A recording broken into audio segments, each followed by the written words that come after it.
In this video, we'll be talking about mass spectrometry, which is another spectroscopic technique that is very useful to organic chemists. This is going to allow us to determine the molecular weight of molecules. We're going to look at how molecules fragment in the mass spectrum, and then we're going to look at common patterns that we can use to identify the presence of particular atoms in a molecule. So this is a diagram of a mass spectrometer. The way it works is you inject a sample into the mass spectrometer that you want to analyze, that you want to determine the molecular weight of.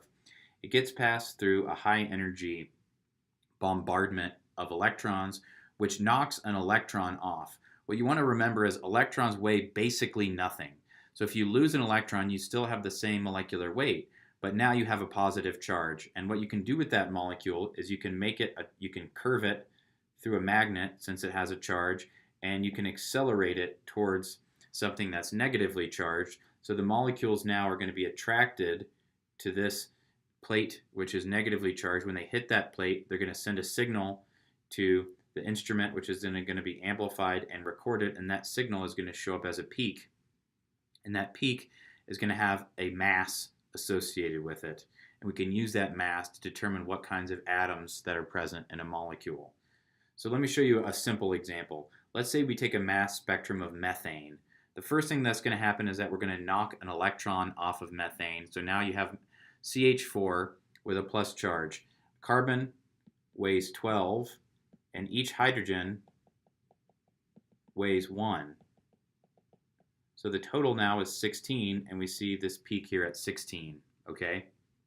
But then what can happen is, due to the really high energy associated with these collisions, what can also happen is that bonds can break, which is called fragmentation. So if one CH bond breaks off, well, now we have CH3 plus, which weighs 15, and we're going to see a peak for 15. Maybe two CH bonds break, now we see a peak for 14. Maybe three CH bonds break, we have the CH, and we have a bond for 13. You get the idea. A single carbon is going to weigh 12. One thing that is really interesting about mass spectrometry is, notice here we have this peak at 17, which you might suspect is CH5, but it is not. What it is a methane molecule, a CH4 plus, where we have a carbon 13 present. So carbon 13, remember, is an isotope of carbon, and that weighs 13. So 13 plus 1 plus 1 plus 1 plus 1 is 17. And since carbon 13 makes up only 1% of naturally occurring carbon, we always see a really small peak here for carbon 13 isotope. So mass spectrometry is used in lots of different things like drug testing, doping. You can do a mass spectrum of testosterone, and you can look at the ratio between the C12 and C13 or C13 and C14 to determine whether the testosterone is natural or synthetic in origin. And right here is that 288 peak, which comes from testosterone. I'm going to show you a zoomed in version. So now you can see right here, that's where we're going to observe the 288 peak, which is the molecular weight of testosterone, or the mass of testosterone. Here's 289, where we have a carbon 13 atom in the testosterone molecule somewhere. And by measuring the ratio of those two, you can determine things like how much of the testosterone is synthetic in origin, although we're not going to go into those details in this video. Another use of mass spectrometry is in the airport. When you've ever gone through these little blower things, what they do is they pass that air through a mass spectrometer, and they look through for characteristic things like cocaine or explosives like TNT. In this video, in this class, what we're going to be focusing on is this peak all the way to the far right, which is the molecular ion, which tells us the molecular weight of the compound. But different molecules with the same molecular weight can fragment in different ways. So more experienced mass spectrometrists can look at the fragmentation patterns and determine things about the structures of molecules. We're not going to worry about that for right now, but I want you to be aware of it. So the kinds of things that we're going to look at the molecular ion, and we're going to look for characteristic things in the molecular ion that tells us things about the molecule. So one thing that I want you to focus in on is that if you have two peaks that are of equal intensity, so if you have a 1-to-1 ratio of molecular ion peaks, so you have two peaks here, They're basically the same height. That means you have an atom in the molecule that has two different isotopes that have an equal natural abundance. So 50% of bromine has atomic mass of 79, and 50% of bromine has an atomic mass of 81. So if you get a mass spectrum of bromobenzene, half of those bromobenzene molecules are going to have a bromine 79 here, which is going to have a molecular ion of 156, but then half of them are going to have bromine 81, which is going to be 158. So to summarize, if you see a 1-to-1 ratio in the molecular ion region, that tells you bromine is present in my molecule. If you see a 3-to-1 ratio where you have 3 times as high of a peak here as you do here in the molecular ion, that means that a chlorine is present because 75% of all naturally occurring chlorines are chlorine 35, 25% of all naturally occurring chlorines are chlorine 37. So here if you have chlorobenzene, 75% of those have chlorine 35 and have a mass of 112, whereas 25% of those have chlorine 37, which is going to have the mass of 114, which is going to give us a 3-to-1 ratio here in our molecular ion. Amines have an odd mass, so this number being an odd number, it's our molecular ion, it's an odd number, and that tells us that nitrogen is present. Propylamine looks like this, and part of the reason why amines have an odd mass is because they make an odd number of bonds. So here we have 3 bonds, and so the molecular weight of an amine is going to be an odd number. Okay, the last piece of information, let's say we just have a hydrocarbon, nothing but carbons and hydrogens. Can we get any structural information out of the mass spectrum? Well, the next thing that you're going to want to look for is what's called the degree of unsaturation, and this is a concept that students have a little bit of trouble with. So if you have a molecule that is nothing but single bonds, and it doesn't contain any rings, it has no pi bonds, it has no rings, we're going to call that molecule saturated, which just means you can't add any more hydrogens to its formula. So the formula for pentane is C5H12. There are no known organic molecules that have a formula of C5H13 or C5H14. Since these don't exist, this is the most hydrogens that you can stick on an organic molecule, and it's saturated with hydrogens is the way you want to think about it. But there are molecules that have fewer hydrogens, and those are going to be called unsaturated.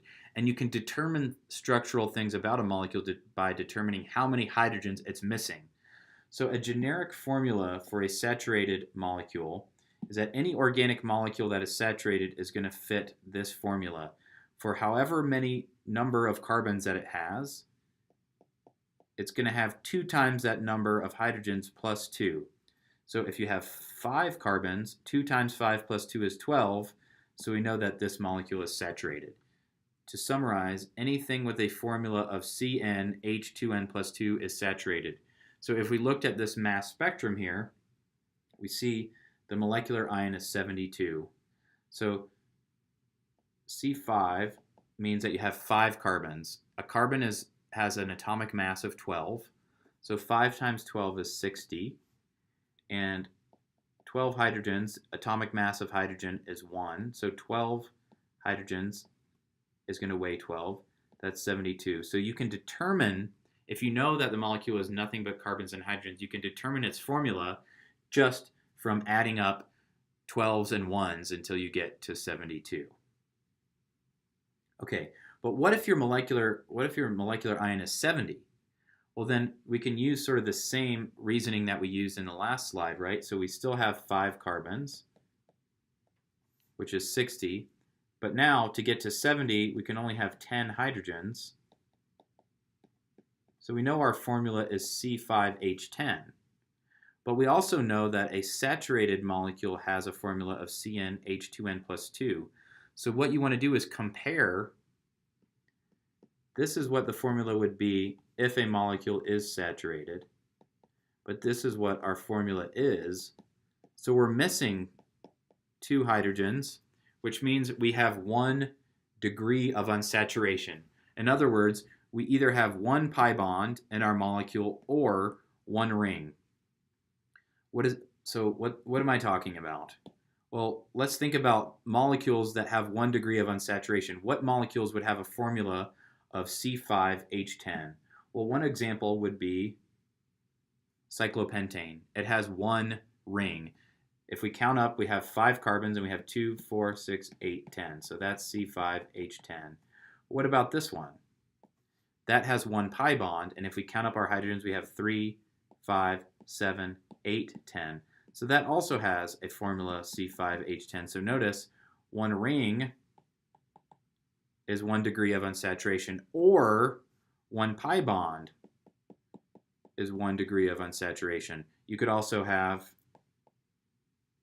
that molecule has 1 ring in it, methyl cyclobutane, that has a formula of C5H10. So there's lots of different molecules that have the formula C5H10. You just want to make sure that they have 1 degree of unsaturation, either 1 ring or 1 pi bond. Another example could be putting the pi bond in the middle.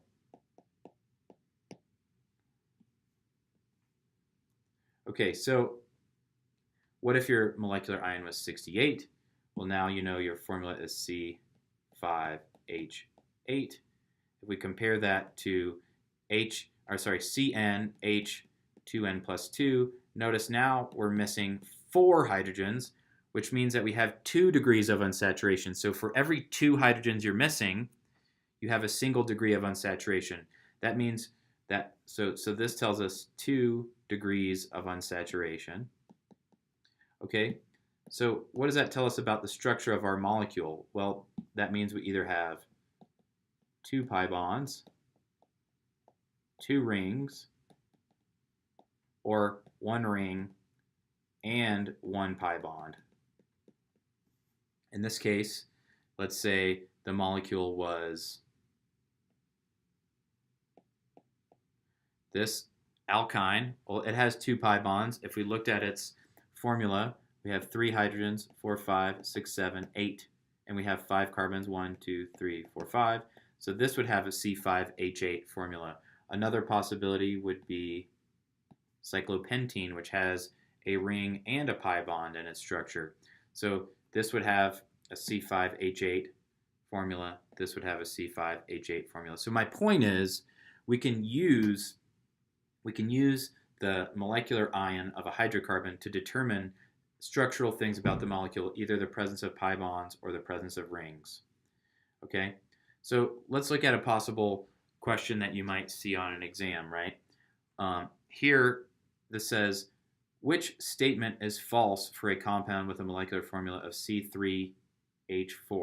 What you want to do is determine the number of degrees of unsaturation. So for a molecule with 3 carbons, 2 times 3 plus 2 is 8. So a saturated hydrocarbon with 3 carbons would have 8 hydrogens. But notice, the molecule that we're interested in has 4. We're missing 4, which means it has 2 degrees of unsaturation, which could be 2 double bonds. It could be a ring and a double bond. It could be 1 triple bond. But you cannot have 1 double bond and 1 triple bond, because that would be 3 degrees of unsaturation. So that this molecule would not have a formula of C3H4. Just as an added piece of information here, notice that this molecule has 3 degrees of unsaturation, which is a reason why it has a formula of C5H6, 2 pi bonds and a ring. Okay, so one of the kinds of questions that I'm going to ask you is to use a mass spectrum and additional information to determine a possible structure. It doesn't mean it has to be the only structure, but it has to be a possible structure. So let's go over some of the things we learned in the video. If you have a 1-to-1 ratio of molecular ions, that means that a bromine is present. So if a bromine 79 is present, that's going to lead to a mass of 79, okay? So we need to get to 108, so we're going to add up carbons till we get close. Let's say we had 2 carbons. Each carbon is 12. 12 plus 12 is 24, okay? So what is 79 plus 24? That is 103. So that means that our molecule is going to need 5 hydrogens to get to our mass of 108. So our formula that we've just deduced is C2H5Br. And what molecule is going to have the structure that corresponds to that formula, C2H5? It's just going to be bromoethane. So notice, knowing that there's one halide present and nothing else but carbons and hydrogens allowed us to figure out the structure. Let's do another one. Well, the directions told us that one of these 3 molecules is going to be a halide. Okay, so we already figured that out. One is an amine and one is a hydrocarbon, which means that it only contains carbons and hydrogens. This one has to be an amine because it has an odd mass. So nitrogen has a mass of 14. Let's say we had 3 carbons. That would be 36. 36 plus 14 is 50, which means that we have 9 hydrogens remaining. So our formula is C3H9N. So we know that our compound has 3 carbons and a nitrogen. That's 1, 2, 3, 4, 5, 6, 7, 8, 9. So that is a structure. That we could also have other structures, right? We could have this amine, or we could have the nitrogen in the middle. Any of these would correspond to that formula, so we would need additional information to figure out which structure is correct. So it just says draw a structure, draw a structure that's consistent with the mass spectrum. So if you're not given additional information, that's the best you can do. So in the last case, what we know is that it's a hydrocarbon. So it's nothing but carbons and hydrogens. So you can't have 40 some odd hydrogens with 1 carbon. So you keep on adding carbons till you get close to 56. So let's say we started with 4 times 12 is 48. So to get to 56, how many hydrogens are we going to need? We're going to need 8 hydrogens because 48 plus 8 is 56. So our formula is C4H8. So what do we know about the structure of our molecule? Well, we know that if it was saturated, it would have a formula of C4H10 because 2 times 4 is 8 plus 2 is 10. We're missing 2 hydrogens, so we must have 1 pi bond or 1 ring. So lots of different structures could be possible. We could have cyclobutane, we could have 1-butene. Any molecule that has a single ring or a single pi bond would be an acceptable answer here. Okay, so to wrap it up, here's the kind of information we can get out of a mass spectrum. We can determine whether nitrogen is present. We can determine whether chlorine or bromine is present. We can determine the molecular weight of the molecule and sometimes the formula.